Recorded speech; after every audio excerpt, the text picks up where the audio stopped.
Hello दोस्तों, welcome to my YouTube channel educational Adda. दोस्तों, हम लोग एनसीईआरटी बेस्ड एमसीक्यू को प्रैक्टिस सेट के माध्यम से देख रहे हैं, जिसमें अब तक हम लोगों ने टोटल 70 सेट को डिस्कस कर लिया है। आज के सेट में हम लोग सेट नंबर 71 को देखेंगे। अगर आपने हमारी पहले की वीडियोज़ को नहीं देखा है, उसे देख लीजिएगा। अगर चैनल पर नए हैं, सब्सक्राइब कर बेल आइकन को प्रेस कीजिए, ताकि हमारी आने वाली सारी महत्वपूर्ण वीडियोज़ आप तक सबसे पहले पहुँच सके। तो चलिए दोस्तों, स्टार्ट करते हैं आज के सेशन को। आज के सेट का पहला प्रश्न है, अशोक ने अपनी धम्म यात्रा की शुरुआत कहाँ से की?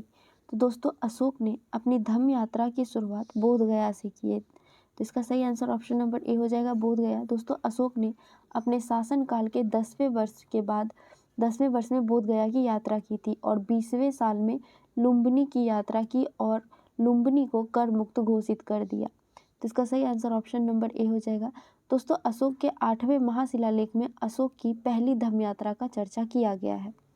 ठीक है, अगला प्रश्न है, किस बौद्ध संगीति के दौरान बौद्ध धर्म स्थावीर एवं महासांघिक में विभाजित हो गया था? तो दोस्तों, बौद्ध धर्म स्थावीर या फिर जिसे थेरवाद भी कहते हैं, थेरवाद और महासांघिक में द्वितीय बौद्ध संगीति में विभाजित हो गया था। तो इसका सही आंसर ऑप्शन नंबर बी हो जाएगा, द्वितीय बौद्ध संगीति। ये कब हुआ था दोस्तों? तो यह 383 ईसा पूर्व में हुआ था। और कहाँ पे आयोजित हुआ था? तो वैशाली में आयोजित हुआ था। उस समय शासक थे कालाशोक। कालाशोक के शासनकाल में वैशाली में 383 ईसा पूर्व में द्वितीय बौद्ध संगीति हुआ था और इसकी अध्यक्षता सावक मीर के द्वारा की गई थी। दोस्तों, थेरवाद में दो अवधारणाएं को मान्यता दी गई है। पहला निर्वाण और दूसरा आर्हत। इसका जो अंतिम मोक्ष कहते हैं जिसको, वो प्राप्त करना यानी निर्वाण प्राप्त करना इसका मुख्य लक्ष्य था। तो इसका सही आंसर ऑप्शन नंबर बी हो जाएगा, द्वितीय बौद्ध संगीति में। और दोस्तों, चतुर्थ बौद्ध संगीति में बौद्ध धर्म फिर से दो भागों में बट गया और वो था हीनयान और महायान में। हीनयान उसे कहते थे जो बौद्ध के दिए हुए उपदेश, जो बुद्ध के दिए हुए उपदेश को मानते थे, उसे हीनयान कहा जाता था। और जो बुद्ध की मूर्ति को पूजते थे, उनकी पूजा में विश्वास रखते थे, उसको महायान कहा गया। ठीक है, अगला प्रश्न है, अलाउद्दीन के शासनकाल में भू राजस्व की दर थी? तो दोस्तों, अलाउद्दीन के शासनकाल में भू राजस्व की दर 50% यानी कि उपजाऊ का आधा भाग था। इसका सही आंसर ऑप्शन नंबर ए हो जाएगा, उपजाऊ का आधा भाग था अलाउद्दीन के शासनकाल में भू राजस्व की दर। दोस्तों, अलाउद्दीन ने भूमि की माप की और उस माप के मुताबिक कर को निर्धारित कर दिया, उसका कर के दर को निर्धारित किया गया। साथ ही दोस्तों, इसने राजस्व को नगद रूप में लेने का आदेश अलाउद्दीन के द्वारा दिया गया था। तो इसका सही आंसर ऑप्शन नंबर ए हो जाएगा। अगला प्रश्न है, किस वेद में सिंचाई के साधन के रूप में नहरों के उपयोग की जानकारी मिलती है? तो दोस्तों, सिंचाई के साधन के रूप में नहरों के उपयोग की जानकारी अथर्ववेद में मिलती है। इसका सही आंसर ऑप्शन नंबर डी हो जाएगा। दोस्तों, सिंचाई के साथ साथ इसमें 24 बैलों द्वारा हल खींचे जाने का भी प्रमाण मिला है। साथ ही दोस्तों, वर्षा कूप और नहरों की भी चर्चा की गई है। तो इसका सही आंसर ऑप्शन नंबर डी हो जाएगा। अगला प्रश्न है, मेवाड़ से युद्ध एवं संधि किसके शासनकाल की महत्वपूर्ण उपलब्धि थी? तो इसका सही आंसर हो जाएगा ऑप्शन नंबर डी, जहांगीर की। दोस्तों, जहांगीर और मेवाड़ के शासक अमर सिंह के बीच ये मेवाड़ के युद्ध और संधि हुए थे, जिसे चित्तौड़ की संधि भी जानते हैं। दोस्तों, इस चित्तौड़ की संधि में जहांगीर के द्वारा कुछ शर्तें रखी गई थी। उसमें था कि वो चित्तौड़ के किला का मरम्मत नहीं करा सकते हैं और मुगल सेवा में 1000 घोड़े की टुकड़ियों को रखनी पड़ेगी। तो ये हुआ था संधि जहांगीर और मेवाड़ के राजा अमर सिंह के बीच में। इसका सही आंसर ऑप्शन नंबर डी है। अगला प्रश्न है, औरंगजेब ने किस सूफी सिलसिले को अपनाया था? तो दोस्तों, औरंगजेब ने नक्शबंदी सिलसिले को अपनाया था, जिसकी स्थापना ख्वाजा बहाउद्दीन नक्शबंदी के द्वारा की गई थी। तो इसका सही आंसर ऑप्शन नंबर बी हो जाएगा। लेकिन दोस्तों, भारत में नक्शबंदी संप्रदाय को किसने लोकप्रिय बनाया? तो भारत में नक्शबंदी संप्रदाय को शेख अहमद सरहिंदी के द्वारा लोकप्रिय बनाया गया। तो इसका सही आंसर ऑप्शन नंबर बी है। अगला प्रश्न है, कृष्णदेवराय का मैत्रीपूर्ण संबंध किस देश से था? दोस्तों, कृष्णदेवराय का मैत्रीपूर्ण संबंध पुर्तगाली से था। इसका सही आंसर ऑप्शन नंबर ए हो जाएगा, पुर्तगाली। दोस्तों, कृष्णदेवराय ने अल्बुकर्क के साथ अच्छा संबंध होने के कारण पुर्तगालियों ने कृष्णदेवराय को भटकल में एक किला बनाने की अनुमति भी दी। दोस्तों, कृष्णदेवराय के शासनकाल में कौन सा पुर्तगाली भारत आया था? कमेंट करके बताइए। कृष्णदेवराय तुलुग वंश से संबंधित थे, विजयनगर के तुलुग वंश से, और इनका शासनकाल 1509 से लेकर 1529 ईस्वी तक रहा था। ठीक है, तो कृष्णदेवराय के शासनकाल में डोमिंगो पायस नामक पुर्तगाली यात्री भारत आया था। अगला प्रश्न है, जब औद्योगिकी प्रक्रियाओं के स्वचालन के कारण बड़ी संख्या में श्रमिकों की रोजगार छीन जाता है तो इसे क्या कहा जाता है? तो दोस्तों, इसको संरचनात्मक बेरोजगारी कहते हैं। जब औद्योगिक प्रक्रिया के स्वचालन के कारण बड़ी संख्याओं में श्रमिक की रोजगार छीन जाती है तो उसे संरचनात्मक बेरोजगारी कहा जाता है। इसका सही आंसर ऑप्शन नंबर बी हो जाएगा। मौसमी बेरोजगारी क्या होता है? तो दोस्तों, साल के कुछ खास समय में काम नहीं मिलने के वजह से जो बेरोजगारी आती है उसे मौसमी बेरोजगारी कहते हैं। जैसे आप कृषि क्षेत्र में देखे होंगे, फसल बुआई के समय और फसल कटाई के समय किसान को काम तो रहता है, लेकिन उसके बाद कुछ समय के लिए वो उनको काम नहीं मिलता, तो वो बेरोजगारी जो होता है वो मौसमी बेरोजगारी कहलाता है। प्रछंद बेरोजगारी क्या होता है? तो दोस्तों, प्रछंद बेरोजगारी वो होता है जो कि आवश्यकता से अधिक लोग काम करने लगते हैं, तो उसे प्रछंद बेरोजगारी कहते हैं। ये भी कृषि के क्षेत्र में देखने को मिलता है। चक्रीय बेरोजगारी क्या होता है? तो दोस्तों, चक्रीय बेरोजगारी वो होता है, यानी कि व्यापार चक्रों में परिवर्तन के कारण जो बेरोजगारी होती है वो चक्रीय बेरोजगारी होती है। इसमें आर्थिक का उछाल या फिर मंदी हो सकता है। ठीक है, तो ये हो गया इसका सही आंसर ऑप्शन नंबर बी। अगला प्रश्न है, निम्नलिखित में से कौन सी वस्तु जीएसटी में शामिल नहीं है? इसमें कौन सा वस्तु है जो जीएसटी में शामिल नहीं है? तो वो हो जाएगा मानव उपभोक्ता के लिए शराब। इसका सही आंसर ऑप्शन नंबर सी है। साथ ही दोस्तों, दूध से बनी चीज़ें, साग सब्जी, फल फ्रूट, ये सब जो है इस पर जीएसटी नहीं लगता है। अगला प्रश्न है, जब पैसे की आपूर्ति बढ़ जाती है और पैसे की मांग कम हो जाती है तो यह होगा। दोस्तों, जब पैसे की आपूर्ति बढ़ती है और पैसे की मांग कम हो जाती है तो ब्याज की दर में कमी आती है, यानी पैसे का मूल्य कम हो जाता है। दोस्तों, जब बहुत ज़्यादा पैसा चलन में आ जाएगा, जब बहुत पैसा हो जाएगा, तो वैसे में पैसे की जो आपूर्ति है, वो मांग है, वो काफ़ी ज़्यादा बढ़ जाएगी। ऐसे में पैसे का मूल्य कम हो जाएगा मार्केट में, क्योंकि बहुत पैसा आ चुका होगा। तो उस वजह से पैसे की मांग कम हो जाएगी। जब पैसे की मांग कम होगी तो ब्याज का दर भी कम हो जाएगा। तो इसलिए इसका सही आंसर ऑप्शन नंबर बी हो जाएगा, ब्याज की दर में कमी आ जाएगी। अगला प्रश्न है, विधान परिषद की कुल सदस्यों में कितने सदस्य राज्य में रह रहे स्नातकों द्वारा निर्वाचित होते हैं? तो दोस्तों, 1/12 भाग राज्य में रह रहे स्नातकों के द्वारा निर्वाचित होते हैं। साथ ही 1/12 भाग निर्वाचित शिक्षकों के द्वारा निर्वाचित मंडल में शामिल होते हैं। 1/3 सदस्य विधान परिषद से लिया जाता है और 1/3 विशेष निर्वाचन मंडल के द्वारा लिया जाता है। तो इस तरह से विधान परिषद के कुल सदस्यों का निर्वाचन होता है। इसमें इसका सही आंसर ऑप्शन नंबर ए हो जाएगा। कुल का 1/12वां भाग राज्य में रह रहे स्नातकों द्वारा निर्वाचित होते हैं। अगला प्रश्न है, संविधान और विधि के परीक्षण, संरक्षण और प्रतिरक्षण का शपथ ग्रहण करते हैं। तो दोस्तों, यह राष्ट्रपति के द्वारा संविधान के लिए उसके संविधान के संरक्षक के रूप में शपथ लिया जाता है। इसमें कहा जाता है कि राष्ट्रपति संविधान की रक्षा करेंगे, तो वो उनकी रक्षक के रूप में शपथ लेते हैं। दोस्तों, राष्ट्रपति को शपथ कौन दिलाता है? तो सुप्रीम कोर्ट के मुख्य न्यायाधीश के द्वारा राष्ट्रपति को शपथ दिलाया जाता है। लेकिन अगर सुप्रीम कोर्ट के मुख्य न्यायाधीश किसी वजह से अनुपस्थित हैं तो जो सुप्रीम कोर्ट के वरिष्ठ न्यायाधीश होंगे उनके द्वारा इनको शपथ दिलाया जाएगा। राष्ट्रपति के शपथ की चर्चा किस आर्टिकल में दोस्तों? तो यह आर्टिकल 60 में राष्ट्रपति के शपथ की चर्चा की गई है। इसका सही आंसर ऑप्शन नंबर बी हो जाएगा। अगला प्रश्न है, अविश्वास प्रस्ताव के संदर्भ में निम्न में से कौन सही है? तो चलिए हम लोग देख लेते हैं कि कौन सही है इसमें से। पहला है, यदि यह लोकसभा में पारित हो जाए तो मंत्रिपरिषद को त्यागपत्र देने की आवश्यकता नहीं है। तो ये बिल्कुल गलत है दोस्तों। यदि अविश्वास प्रस्ताव लोकसभा में पारित हो जाता है तो मंत्रिपरिषद को त्यागपत्र देना ही होता है।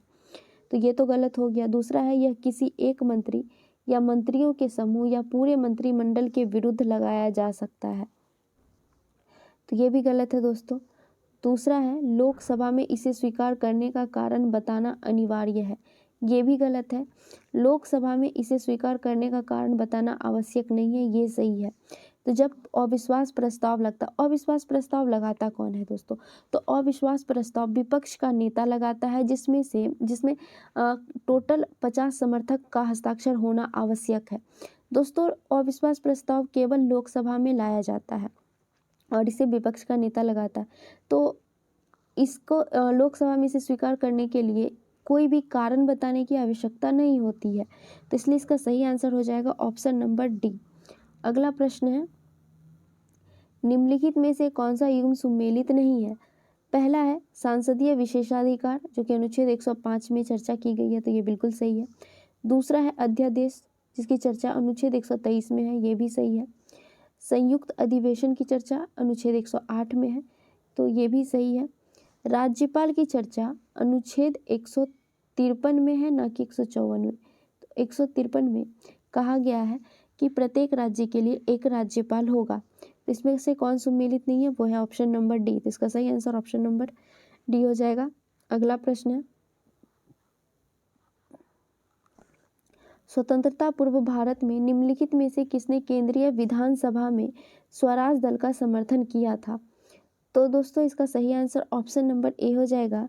M.A. जिन्ना के द्वारा स्वतंत्रता से पहले केंद्रीय विधानसभा में स्वराज दल का समर्थन किया गया था। दोस्तों स्वराज दल का स्थापना कब हुआ था? तो 1 जनवरी 1923 ईस्वी को C.R. दास और मोतीलाल नेहरू के द्वारा स्वराज दल की स्थापना की गई थी। इसका सही आंसर ऑप्शन नंबर ए हो जाएगा। अगला प्रश्न है निम्न में से किस महापुरुष ने मैजिनी, गैरिबाल्डी, शिवाजी तथा श्री कृष्ण की जीवनी लिखी? वे अमेरिका में कुछ समय के लिए रहे तथा केंद्रीय सभा के सदस्य भी निर्वाचित हुए थे। तो वो कौन थे दोस्तों? तो वो थे लाला लाजपत राय। इसका सही आंसर ऑप्शन नंबर सी हो जाएगा, लाला लाजपत राय। दोस्तों लाला लाजपत राय 1920 का जो कलकत्ता का अधिवेशन हुआ था, उस अधिवेशन की अध्यक्षता किए थे। तो लाला लाजपत राय तब 1920 की अध्यक्षता किए थे।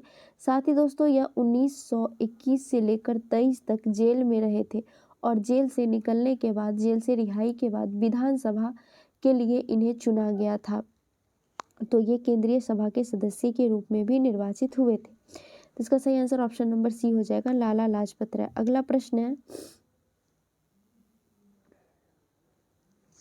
भारतीय निर्वाचन आयोग के अनुसार एक राष्ट्रीय दल के रूप में मान्य होने के लिए एक राजनीतिक दल को कितने राज्यों में मान्यता प्राप्त राजनीतिक दल के रूप में होना आवश्यक है? तो दोस्तों ये कम से कम 4 राज्यों में मान्यता प्राप्त राजनीतिक दल होना आवश्यक है। साथ ही दोस्तों इसे वैध मत का 6% मत पाना होता है और लोकसभा पर की कम से कम 4 सीटों को जीतना होता है अलग अलग राज्यों से। तो इसका सही आंसर ऑप्शन नंबर सी हो जाएगा, कम से कम 4 राज्य। अगला प्रश्न है वह कौन से मूल रंग है जिसे टीवी के पर्दे पर विभिन्न रंग प्रकट होता है? तो दोस्तों वो मूल रंग कौन कौन सा है? तो वो है लाल, हरा और नीला।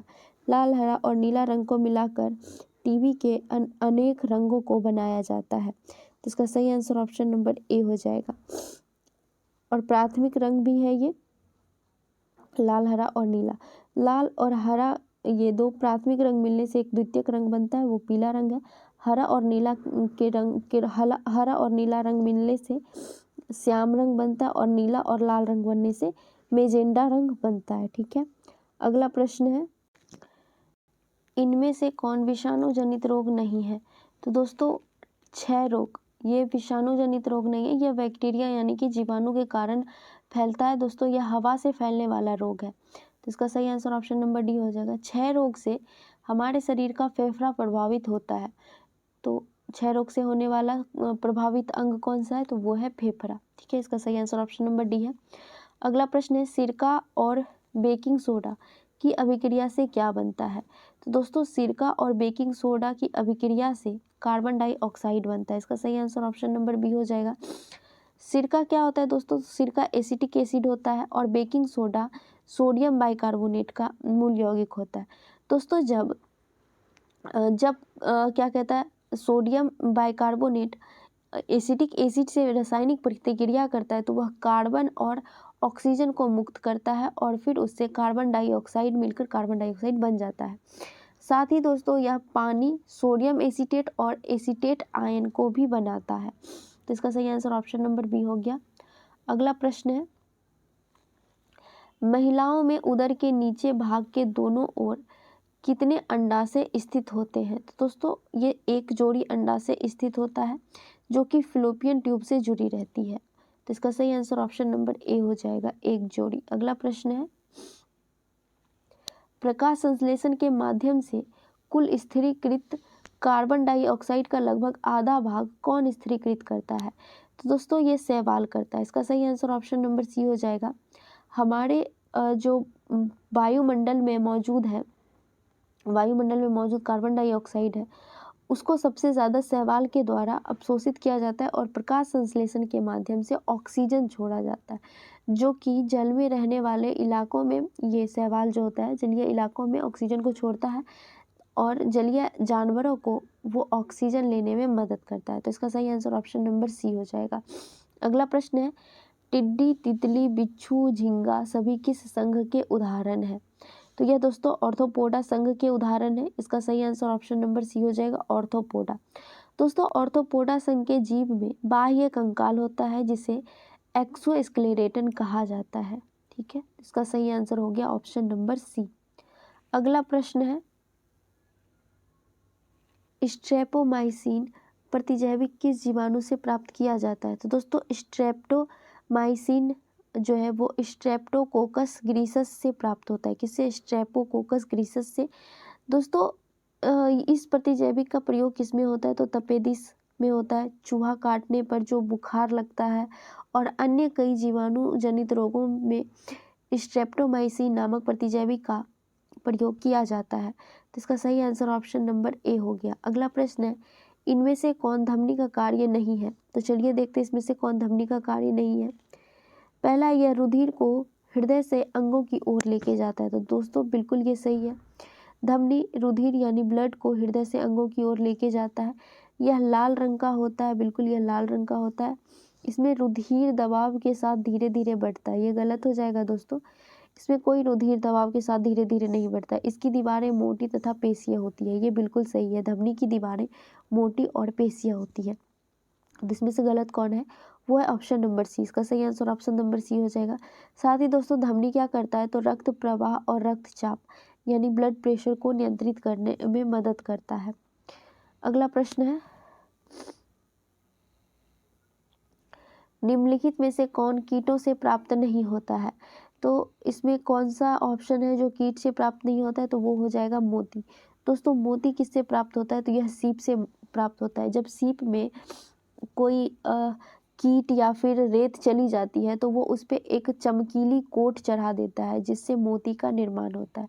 तो इसलिए इसका सही आंसर ऑप्शन नंबर डी हो जाएगा, मोती। अगला प्रश्न है, ग्रेफीन होता है। तो दोस्तों ग्रेफीन कार्बन का नैनो प्रतिरूप होता है। क्या होता है? कार्बन का नैनो प्रतिरूप जो कि ग्रेफाइट से निकलता है और यह शुद्ध कार्बन का बना होता है।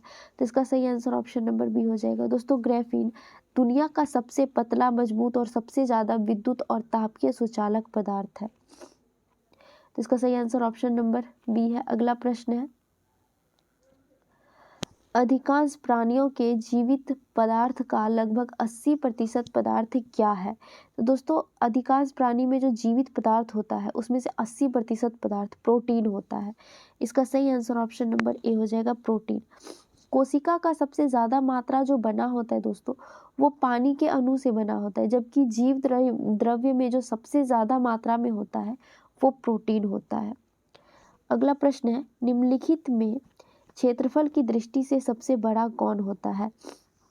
तो दोस्तों क्षेत्रफल की दृष्टि से सबसे बड़ा बायोस्फीयर रिजर्व होता है।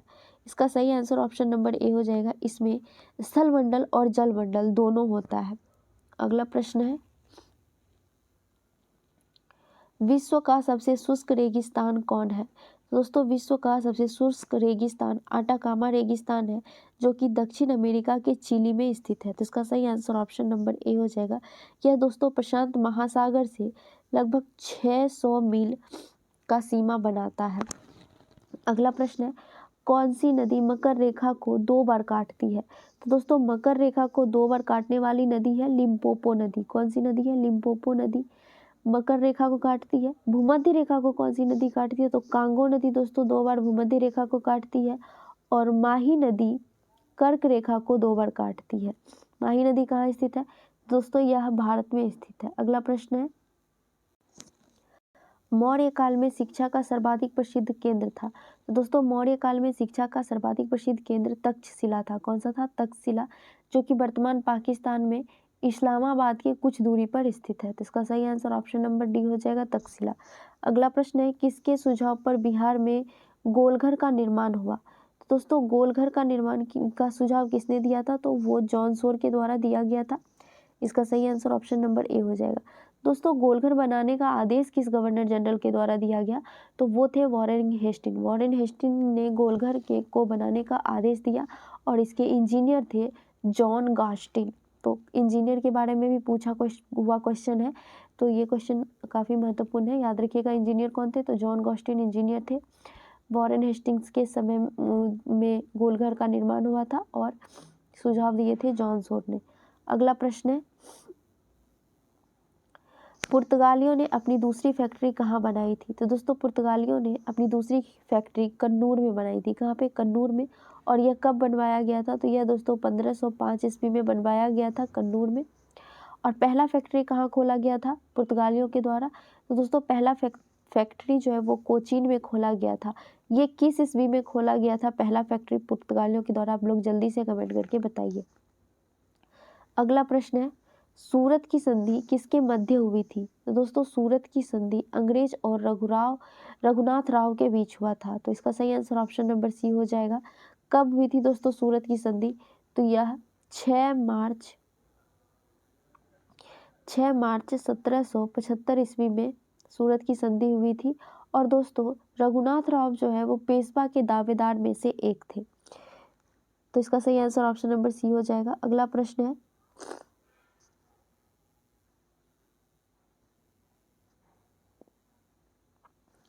बुनकरों की हड्डी से भारत की भूमि सफ़ेद हो गई, उपयुक्त कथन निम्न में से किसका है? तो दोस्तों यह कथन लॉर्ड विलियम बेंटिक के द्वारा कहा गया था। इसका सही आंसर ऑप्शन नंबर सी हो जाएगा। दोस्तों लॉर्ड विलियम बेंटिक ने 1834-35 में अपनी रिपोर्ट में बताया था कि बुनकरों की हड्डी से भारत की भूमि सफ़ेद हो गई थी। इसका मतलब था कि लाखों बुनकर की मृत्यु हो गई। अगला प्रश्न है, महालबाड़ी भू राजस्व व्यवस्था को निम्न में से किसने प्रारंभ किया था? तो दोस्तों महालबाड़ी भू राजस्व व्यवस्था को हॉल्ट मैकेंजी के द्वारा शुरू किया गया था। और यह कब शुरू किया गया था? तो 1822 ईस्वी में हॉल्ट मैकेंजी ने महालबाड़ी भू राजस्व व्यवस्था को बंगाल के उत्तर पश्चिमी प्रांत में शुरू किया था। तो इसका सही आंसर ऑप्शन नंबर डी हो जाएगा, हॉल्ट मैकेंजी। दोस्तों कर्नल रीड और थॉमस मुनरो के द्वारा रैयतबाड़ी व्यवस्था की शुरुआत 1820 ईस्वी में की गई थी। और अस्थाई बंदोबस्त की व्यवस्था लॉर्ड कॉर्नवालिस के समय में शुरू हुआ था। ठीक है, ये तीनों काफ़ी महत्वपूर्ण है, तो आप लोग याद रखिएगा। अगला प्रश्न है, गुलामगिरी पुस्तक के लेखक निम्न में से कौन थे? तो दोस्तों गुलामगिरी पुस्तक के लेखक ज्योतिबा फुले थे, जिन्होंने 1873 ईस्वी में इस पुस्तक को प्रकाशित किया था। तो इसका सही आंसर ऑप्शन नंबर डी हो जाएगा, ज्योतिबा फुले। अगला प्रश्न है, यदि वर्ष में हम एक बार मेढक की तरह टरटराएं तो हमें कुछ नहीं मिलेगा। कांग्रेस की कार्यप्रणाली के संदर्भ में उक्त टिप्पणी किसने की थी? तो दोस्तों यह लाला लाजपत राय का कथन था कि यदि वर्ष में हम एक बार मेढक की तरह टरटराएंगे तो हमें कुछ नहीं मिलेगा, हमें जोर शोर से उनका विरोध करना चाहिए। ये बाल गंगाधर तिलक के द्वारा कहा गया था। इसका सही आंसर ऑप्शन नंबर सी हो जाएगा। बाल गंगाधर एक उग्रवादी नेता थे दोस्तों। अगला प्रश्न है, पंडित मदन मोहन मालवीय किस वर्ष हिंदू महासभा के अध्यक्ष बने थे? तो दोस्तों पंडित मदन मोहन मालवीय यह 1928 ईस्वी में हिंदू महासभा के अध्यक्ष बने थे। तो इसका सही आंसर ऑप्शन नंबर बी हो जाएगा, 1928। दोस्तों हिंदू महासभा का गठन कब हुआ था? तो यह 1915 ईस्वी में गठन हुआ था। और इसके गठन मतलब इसकी स्थापना किसने की थी? तो यह पंडित मदन मोहन मालवीय ने ही हिंदू महासभा की स्थापना 1915 ईस्वी में किए थे। और उस समय इसकी अध्यक्षता स्वामी श्रद्धानंद के द्वारा किया गया था। तो इसका सही आंसर ऑप्शन नंबर बी हो गया। अगला प्रश्न है, किसने क्रिप्स प्रस्ताव को उत्तर दिनांकिक चेक कहा था? तो दोस्तों उत्तर दिनांकिक चेक क्रिप्स मिशन को महात्मा गांधी जी के द्वारा कहा गया था। इसका सही आंसर ऑप्शन नंबर ए हो जाएगा, महात्मा गांधी। दोस्तों जवाहरलाल नेहरू ने क्रिप्स प्रस्ताव को क्या कहा था? तो जवाहरलाल नेहरू ने कहा था कि यह एक डूबते हुए बैंक पर पोस्ट डेटेड चेक है। क्रिप्स मिशन को दोस्तों भारत कब भेजा गया था?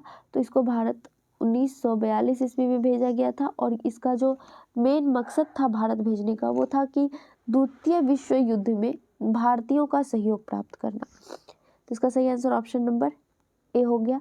अगला प्रश्न है, पृथ्वी पर मौसम परिवर्तन के लिए उत्तरदायी है? दोस्तों पृथ्वी पर मौसम परिवर्तन के लिए पृथ्वी की परिक्रमण गति उत्तरदायी है। और साथ ही इसका अपने अक्ष पर 23.5 डिग्री झुकना जो है वो मौसम परिवर्तन का कारण है। तो इसका सही आंसर ऑप्शन नंबर डी हो जाएगा। ए और सी ये दोनों सही है। पृथ्वी का अपने अक्ष पर 23.5 डिग्री का झुकना और पृथ्वी की परिक्रमण गति। अगला प्रश्न है, कृष्ण राज सागर बांध या जलाशय किस नदी पर बनाया गया है? तो दोस्तों कृष्ण राज सागर बांध यह कावेरी नदी पर बनाया गया है। इसका सही आंसर ऑप्शन नंबर डी हो जाएगा, कावेरी नदी। दोस्तों यह कर्नाटक में स्थित कावेरी नदी पर कृष्ण राज सागर बांध बना है। अगला प्रश्न है, निम्न में से कौन सा मृदा में नाइट्रोजन को बढ़ाता या बढ़ाते हैं? तो दोस्तों मृदा में नाइट्रोजन को जंतुओं द्वारा यूरिया का उत्सर्जन और साथ ही वनस्पतियों की मृत्यु से ये नाइट्रोजन बढ़ता है। तो इसका जो सही आंसर हो जाएगा वो हो जाएगा ऑप्शन नंबर सी। 1 और 3 सही है, जंतुओं द्वारा यूरिया का उत्सर्जन और वनस्पति की मृत्यु। अगला प्रश्न है, भारत की जनगणना 2011 के अनुसार भारत के निम्नलिखित राज्यों में कौन सा राज्य न्यूनतम आबादी वाला राज्य है? तो दोस्तों न्यूनतम आबादी वाला राज्य तो सिक्किम है। सबसे न्यूनतम आबादी वाला राज्य सिक्किम है। लेकिन इस ऑप्शन में जो दिया हुआ है तो इस ऑप्शन के हिसाब से सबसे कम आबादी वाला राज्य पंजाब है। तो इसका सही आंसर ऑप्शन नंबर डी हो जाएगा। लेकिन दोस्तों सबसे ज़्यादा आबादी वाला राज्य कौन सा है? तो सबसे ज़्यादा आबादी वाला राज्य उत्तर प्रदेश है। अगला प्रश्न है,